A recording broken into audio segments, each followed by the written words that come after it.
What's up, guys? In today's video, I'm going to show you how to save $120 by doing your own oil change and avoiding the dealership. This will apply for any 5th gen from 2010 all the way to 2024. You could probably do all this for about 50-60 bucks, going to Walmart, getting the filter and the oil. Continue watching the rest of the video and I'll show you how to reset the maintenance required light at the end. All right, y'all.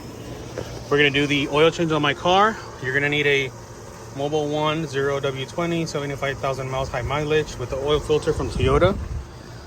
Starting to drain the oil is going to be a 410 millimeter to drain the oil. There it goes. It's already a drop, so I'm just going to pretty much place a washer in here. You can get on Amazon. Everything I'm using I'll put on Amazon, links below. So go ahead and close the oil pan up. It doesn't have to be super tight, just snug.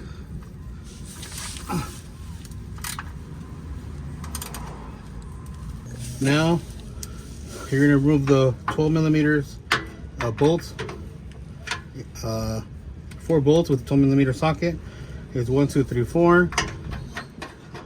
I already had it kind of loose. Let it drop. Here it is. So there's this tool you can get. I got it on Amazon. Again, so I'll put the links on the description where I bought it. It's a special socket, so just you line it up, it'll line up there. Then you can just pull it out. I'm going to show you the way how you're supposed to do it. So it's going to come with the filter and 2 gaskets and a pretty much a drain thingy mabob, whatever they call it. So we're going to remove this one with a regular 3/8 first. Okay, there. Okay, I took that one off.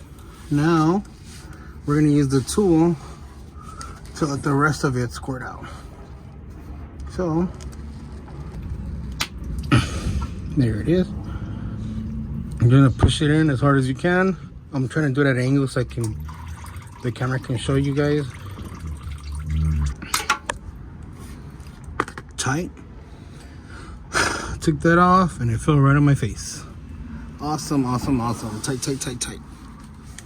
Now that's done, we're going to use the tool.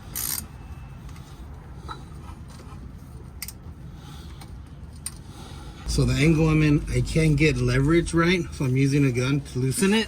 Only to loosen it though. So hopefully this...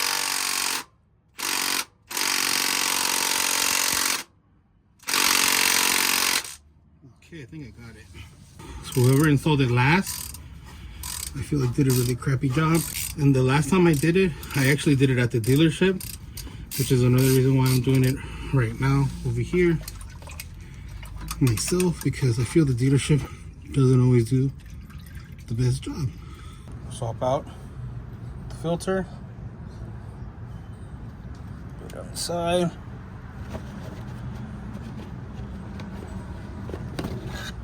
Put the new one on.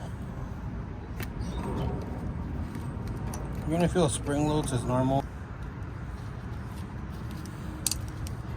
Over there.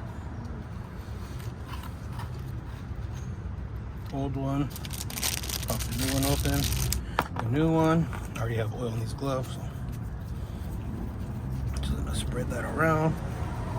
Since I already have oil on the gloves. Put that over.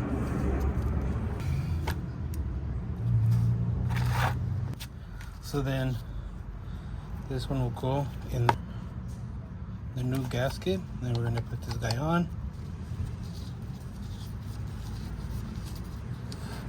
It's not going to be really tight right now yet. I'm just putting it on there for now. So now we're going to put it back on. We're going to do it hand tight. Now that we put the new filter on, we'll hand tighten it first. There is going to be resistance because remember it is a little bit spring loaded. So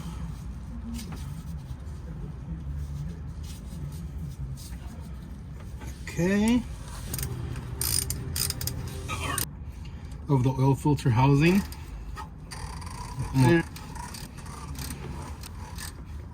There it is. Nothing.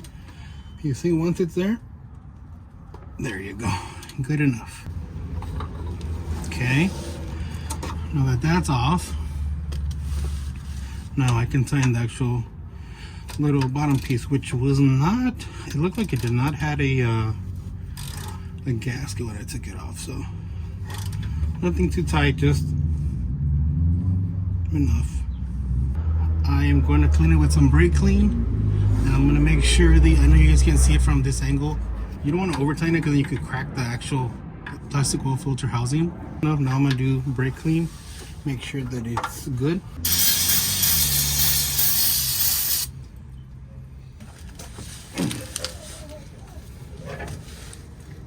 I can get it to do it for you guys. I didn't record it, so my bad, but let me try one more time. I'm gonna hold the on button. No, you can't see it. Let me turn it from the top. Okay, so I'll hold it on, and then I'm gonna put it to the on position. And as you guys see, the maintenance required is blinking really fast.